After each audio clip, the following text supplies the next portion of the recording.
Next हम बात कर रहे हैं वैदिक काल के अंदर संस्कार व्यवस्था की। संस्कारों की संख्या 16 बताई गई है। सबसे पहला संस्कार गर्भाधान,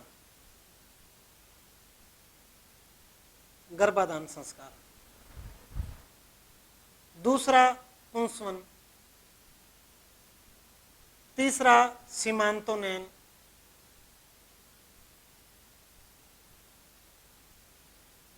चौथा जातक्रम, पांचवा नामकरण,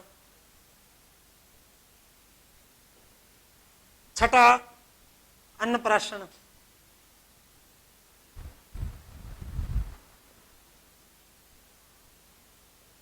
ये जो प्रथम 3 संस्कार हैं, पहला गर्भाधान संस्कार, दूसरा पुंसवन संस्कार, तीसरा सीमांतोन्नयन संस्कार, ये तीनों संस्कार मनुष्य के जन्म से पहले के संस्कार हैं।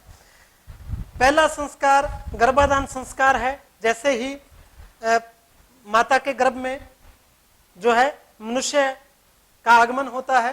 दूसरा पुंसवन संस्कार, ये पुत्र प्राप्ति के लिए किया जाने वाला संस्कार है।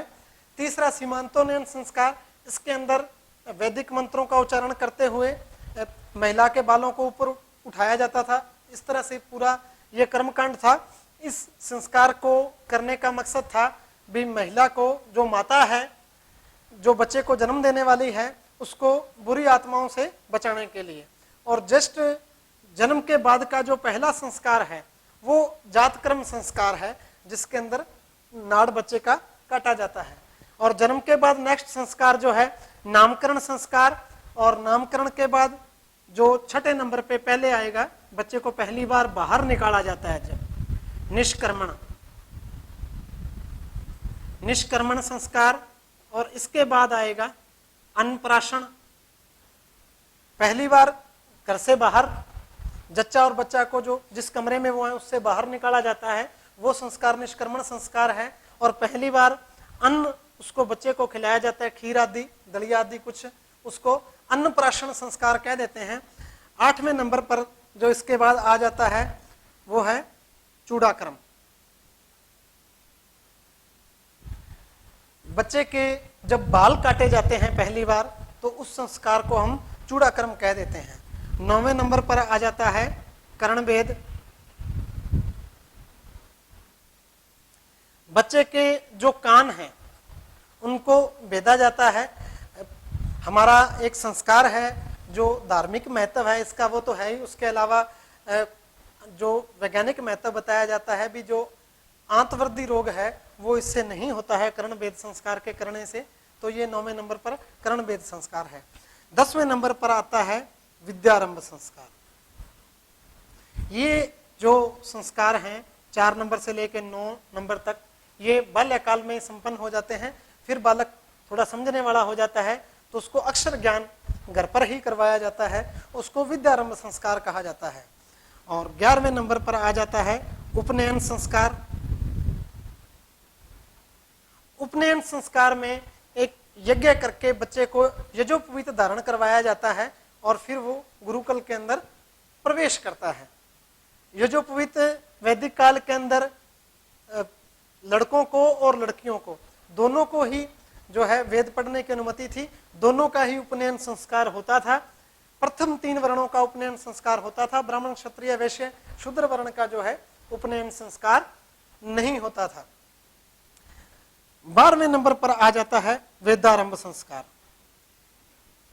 उपनयन संस्कार के बाद जब वेदों की पढ़ाई शुरू करवाई जाती थी तो वेदारंभ संस्कार। 13वें नंबर पर आ जाता है केशांत, या इसको गोदान संस्कार भी कह देते हैं। पहली बार गुरुकुल में रहते हुए यहाँ वेदारंभ संस्कार शुरू हो जाने के बाद जो बालक बालिका जो भी है, ये बालक की हम बात कर रहे हैं, वो गुरुकुल में रह रहा है और पढ़ाई कर रहा है अपनी। पहली बार जब वो दाढ़ी मूंछ मुंडवाता था तो गुरु को एक गाय दान करता था। तो इस संस्कार को केशांत या गोदान संस्कार कहा गया है। और 14वें नंबर पर आता है जब उसकी पढ़ाई पूरी हो जाती थी, गुरुकुल से उसका जाने का समय हो जाता था, तब जो संस्कार किया जाता था वो समावर्तन संस्कार है। समावर्तन संस्कार, समावर्तन संस्कार कर लेने के बाद जो बालक है वो स्नातक कहलाता था। आज भी हमारी जो बीए की डिग्री है हिंदी में हम उसको स्नातक कहते हैं। तो ये स्नातक जो है शब्द वैदिक काल से लिया गया है। समावर्तन संस्कार किसी भी विद्यार्थी का तब होता था जब वो अपनी वेदों की पढ़ाई पूरी कर लेता था। एक धार्मिक अनुष्ठान किया जाता था, यज्ञ किया जाता था और उस विद्यार्थी को एक स्नान करवाया जाता था और उस स्नान के बाद जब ये समावर्तन संस्कार पूरा हो जाता था तो वो स्नातक कहलाता था। इसके बाद फिर वो जो गृहस्थाश्रम है उसमें प्रवेश कर सकता था। तो 15वें नंबर पर हमारा आ जाता है विवाह संस्कार। एक बार जब विवाह हो गया है मनुष्य का तो सारे संस्कार उसके पूरे हो गए हैं, केवल एक ही संस्कार शेष रह जाता है और वो है अंतिम संस्कार। तो 16वें नंबर पर अंत्येष्टि, अंत्येष्टि जिसको हम अंतिम संस्कार कह देते हैं। तो विवाह के बाद केवल एक ही संस्कार बाकी रह जाता है, अंतिम संस्कार। तो ये 16 संस्कार जिनका हमें जिक्र मिलता है वर्तमान में, इन 16 संस्कारों को हम मानते हैं। कर्म इनका खास तौर पर, जैसे मैंने पीछे आपको आश्रम व्यवस्था का बताया, देखो गड़बड़ हम यही करते हैं। जो हमारा डिस्क्राइब पेपर है जिसके अंदर हमने लिख कर आंसर देना है, अगर उसके अंदर हम कर्म में गड़बड़ कर देते हैं तो सारा सौदा फिर गड़बड़ हो जाता है। कर्म का आपने ख्याल रखना है। सबसे पहले गर्भाधान, पुंसवन, सीमांतोनयन, जातकर्म, नामकरण, निष्कर्मण, अन्नप्राशन, चूड़ाकर्म, करण भेद और विद्यारंभ, उपनयन और वेदारंभ के शांत, समावर्तन, विवाह और अंत्येष्टि, ये हमारे 16 संस्कार हैं। संस्कारों के बाद नेक्स्ट है पुरुषार्थ व्यवस्था। 4 पुरुषार्थ बताए गए हैं हमारे वैदिक साहित्य के अंदर। चारों पुरुषार्थों के बारे में हम बात करेंगे।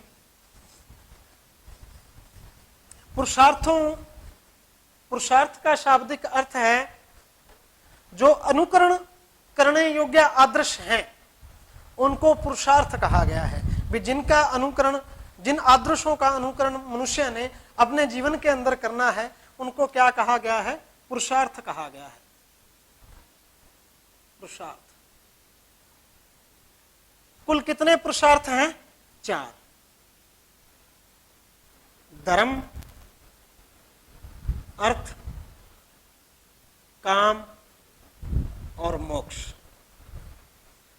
जिस प्रकार आश्रम व्यवस्था में मैंने आपको बताया भी 4 आश्रम हैं, ब्रह्मचर्य आश्रम, गृहस्थाश्रम और वानप्रस्थाश्रम और संन्यास आश्रम।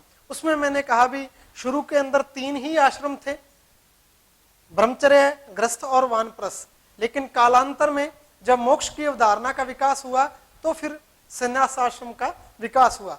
उसी प्रकार शुरू के अंदर केवल 3 ही पुरुषार्थ हमें वैदिक साहित्य के अंदर पढ़ने को मिलते हैं। ऋग्वेद के अंदर 3 ही हमें मिलते हैं, धर्म, अर्थ और काम। जो मोक्ष है, ये मोक्ष वाला जो पुरुषार्थ है, इसका विकास उपनिषदों के विकास के बाद और जैन धर्म और बौद्ध धर्म का जब उत्थान हुआ भारत भूमि के ऊपर, तो जैन धर्म और बौद्ध धर्म दोनों का जो मूल है, जो मुख्य अवधारणा है, वो मोक्ष है। मोक्ष प्राप्ति जीवन का परम लक्ष्य माना गया है इन दोनों धर्मों के अंदर। तो फिर उसके बाद जो हमारा ब्राह्मण धर्म है, वैदिक धर्म है, उसके अंदर भी जो परम लक्ष्य है वो मोक्ष माना गया। देखो इस बात को आप यूं समझ सकते हैं भी जो हमारा प्राचीन वैदिक काल है, ऋग्वेद का जो काल है या उत्तर वैदिक जो काल है, तब ब्राह्मण धर्म भारत के अंदर प्रचलित था, वो यज्ञ प्रधान था। तब जो मनुष्य है प्रवृत्ति मार्गी, थोड़ी सी दर्शन शास्त्र की बात कर रहा हूं, दर्शन के अनुसार 2 तरह के मार्ग होते हैं, 2 तरह के पंथ होते हैं, 2 तरह के धर्म होते हैं, एक प्रवृत्ति मार्गी और एक निवृत्ति मार्गी। दोनों को थोड़ा समझने का प्रयास करना। प्रवृत्ति मार्गी वो मार्ग है जिस पर चलते हुए हमें कुछ भी त्यागने की जरूरत नहीं है। मनुष्य पूर्ण सुख सुविधा के साथ सब कुछ ग्रहण करते हुए अपने परिवार के साथ पूरी सुख सुविधा आनंद के साथ चलते हुए इस जो जीवन उसने पाया है धरती के ऊपर, उसका वो पालन करता है, जीवन यात्रा को पूरी करता है। दूसरा निवृत्ति मार्गी जो पंथ है, निवृत्ति मार्ग के अंदर सब कुछ त्यागने पर जोर दिया जाता है। जो भी सुख सुविधा है, परिवार है, मित्र है, धन दौलत है, सब कुछ त्याग के केवल मोक्ष को परम लक्ष्य मानकर उसी की प्राप्ति के लिए जो प्रयास किया जाता है वो निवृत्ति मार्गी है। अलग अलग अगर धर्मों की बात करें तो जो हमारा वैदिक धर्म है वो प्रवृत्ति मार्गी है, लेकिन निवृत्ति मार्गी के अंदर जैन धर्म, बौद्ध धर्म, इसके अलावा आने वाले टाइम में हिंदू धर्म के अंदर ही कई सारी शाखाएं ऐसी आई जो निवृत्ति मार्गी थी। जैसे नाथ संप्रदाय है हमारा, या कुछ और हिंदू धर्म के अंदर, वैदिक धर्म के अंदर भी बहुत सारी ऐसी शाखाएं आई जो निवृत्ति मार्ग थी। प्रवृत्ति मार्गी में कुछ भी त्यागने पर जोर नहीं दिया जाता है। अर्थात जब हम ऋग्वेद का या अन्य वेदों का अध्ययन करते हैं तो हमें स्पष्ट होता है भी जो आर्य लोग थे वो यज्ञ में आहुति डालते थे, वैदिक देवताओं की स्तुति में जो मंत्र गान करते थे, तो वो देवताओं से अपने लिए पुत्र मांगते थे, अपने लिए पशु संपदा में वृद्धि मांगते थे, धन दौलत मांगते थे, सुख सुविधा मांगते थे। तो वो प्रवृत्ति मार्गी था। मोक्ष उनका जो है वो परम लक्ष्य नहीं था। वो जो वैदिक कर्मकांड करते थे, जो यज्ञ करते थे, उसका मकसद अधिकतम सुख की प्राप्ति था, न कि मोक्ष था। मोक्ष की अवधारणा की, आत्मा परमात्मा वाला जो कॉन्सेप्ट है, इसकी चर्चा हमें वेदों के अंदर नहीं मिलती है। इस कॉन्सेप्ट की चर्चा हमें पहली बार उपनिषदों के अंदर मिलती है। उपनिषदों के अंदर जो है व्यक्ति का परम लक्ष्य मोक्ष को बताया गया है। और फिर निवृत्ति मार्गी जो पंथ हैं, जैन बौद्ध की मैं बात कर रहा हूं, ये सारे जो है मोक्ष को परम लक्ष्य मानते हैं। वापस आते हैं बिंदु पे। 4 पुरुषार्थ हैं, धर्म, अर्थ, काम और मोक्ष। इन चारों का पालन करना है। सबसे पहले और सबसे प्रमुख जो पुरुषार्थ माना गया वो धर्म को माना गया है। धर्म की पालना अपने जीवन में सुनिश्चित करनी होती है। दूसरे नंबर पर अर्थ। अर्थ का मतलब है यहाँ पर जो जीविकोपार्जन मनुष्य करता है, जो अपनी जीविका कमाता है, कुछ धन कमाता है, तो अर्थ का जो उपार्जन करने की बात कही गई है वो धर्म के अनुसार करने की कही गई है। भी मनुष्य को अपने जीवन को सुखमय बनाने का अधिकार है, इसके लिए उसको जितना हो सके वो जीविकोपार्जन कर सकता है, लेकिन होना कैसे चाहिए? धर्म के अनुसार। तीसरे नंबर पर आ जाता है काम। काम से तात्पर्य है यहाँ पर मनुष्य की इच्छाओं की तृप्ति। जो भी उसकी इच्छाएं हैं मनुष्य की, उसकी तृप्ति करने का उसको अधिकार है, लेकिन वो होनी कैसे चाहिए? काम हमारा धर्म के नियंत्रण में होना चाहिए। अगर काम धर्म के नियंत्रण से मुक्त हो जाएगा तो वो मनुष्य के पतन का कारण बनेगा, और अगर वो काम धर्म के नियंत्रण में है तो फिर वो एक साधना है। तो हमें अपनी समस्त इच्छाओं की पूर्ति करनी है, लेकिन धर्म के अनुसार। ये तीनों जो पुरुषार्थ बताए गए हैं, ये साधन बताए गए हैं, और चौथा पुरुषार्थ जो मोक्ष है, ये साध्य बताया गया है। इन तीनों की पालना करते हुए अगर मनुष्य अपना जीवन यापन करता है तो फिर वो जो साध्य है, जो परम लक्ष्य जीवन का है, मोक्ष, उसको प्राप्त कर सकता है। तो ये पुरुषार्थ की अवधारणा है, धर्म, अर्थ, काम और मोक्ष। नेक्स्ट पुरुषार्थ के बाद हम बात करेंगे ऋण व यज्ञ की जो अवधारणा है। 3 ऋणों की बात की गई है हमारे वैदिक साहित्य के अंदर। ऋण व्यवस्था,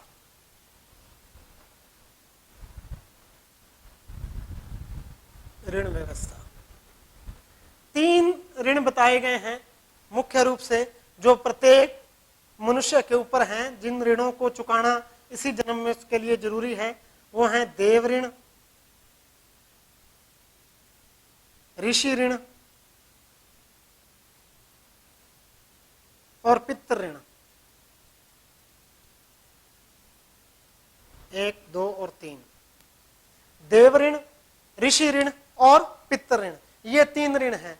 देव ऋण देवताओं के प्रति ऋण है और इसको चुकाया जा सकता है यज्ञ, पूजा, वंदना आदि के द्वारा। जो देवताओं के प्रति मनुष्य का ऋण है तो वो यज्ञ में आहुति डाल के देवताओं की पूजा अर्चना करके इस ऋण से ऊऋण हो सकता है। दूसरा ऋषि ऋण, ये अपने ऋषि या गुरु के प्रति है, तो गुरु से जो ज्ञान मनुष्य ने पाया है, विद्यार्थी ने पाया है, उसका आगे प्रचार प्रसार करके वो ऋषि ऋण से ऊऋण हो सकता है। और तीसरा पितृ ऋण है, संतानोत्पत्ति करके अपने वंश में वृद्धि करके पितृ ऋण से ऊऋण हो सकता है। तो अपने जीवन के अंदर इन तीनों ऋणों से ऊऋण होने की बात कही गई है और ये संभव है किसके द्वारा? जो 4 पुरुषार्थ आश्रमों की हमने बात की थी, गृहस्थाश्रम में रहते हुए धर्म, अर्थ और काम की पालना करते हुए वो देव ऋण, ऋषि ऋण और पितृ ऋण, इन तीनों ऋणों से ऊऋण जो है मनुष्य हो सकता है। इसके अलावा नेक्स्ट हम बात करते हैं पंच महायज्ञ, जो आर्य के लिए आवश्यक बताए गए हैं। पंच महायज्ञ, सबसे पहले ब्रह्म या ऋषि यज्ञ, ब्रह्म या ऋषि यज्ञ, देव यज्ञ, पितृयज्ञ, भूत यज्ञ और नृ यज्ञ। ये 5 जो यज्ञ हैं वो बताए गए हैं। पहला ब्रह्म या ऋषि यज्ञ जो है ये ऋषियों के प्रति है, तो उनके द्वारा जो ज्ञान है उसका आगे प्रचार प्रसार करके और गुरुजनों का, माता पिता का, सबकी सेवा करके इस ऋण से ऊऋण हुआ जा सकता है। दूसरा देव यज्ञ का मतलब है भी हमें देवताओं को यज्ञ के द्वारा आहुति देनी है, उनकी पूजा अर्चना वगैरह हमें करनी है। तीसरे नंबर पर पितृयज्ञ, इसमें जो है संतानोत्पत्ति द्वारा इससे ऊऋण हुआ जा सकता है। इसके अलावा वृद्धजन, गुरुजन और माता पिता की सेवा। चौथे नंबर पर भूत यज्ञ, इसमें अतिथि सत्कार वे अन्य जो जीव जंतु हैं, चाहे वो पशु पक्षी हैं, कीड़े मकोड़े हैं, सबको भोजन उपलब्ध करवाना मनुष्य की जिम्मेवारी बताई गई है। और 5वें नंबर पर नृ यज्ञ के अंदर पूरे संसार के मंगल कामना की बात की गई है। तो ये हमारी है जो त्रिऋण व्यवस्था और पंच महायज्ञ। तो ये सारा जो सामाजिक व्यवस्था, धार्मिक व्यवस्था वैदिक काल की थी, इसकी हमने जिक्र की है। शेष जो भाग है वैदिक काल का वो नेक्स्ट वीडियो में बात करेंगे। आज के लिए इतना ही, धन्यवाद।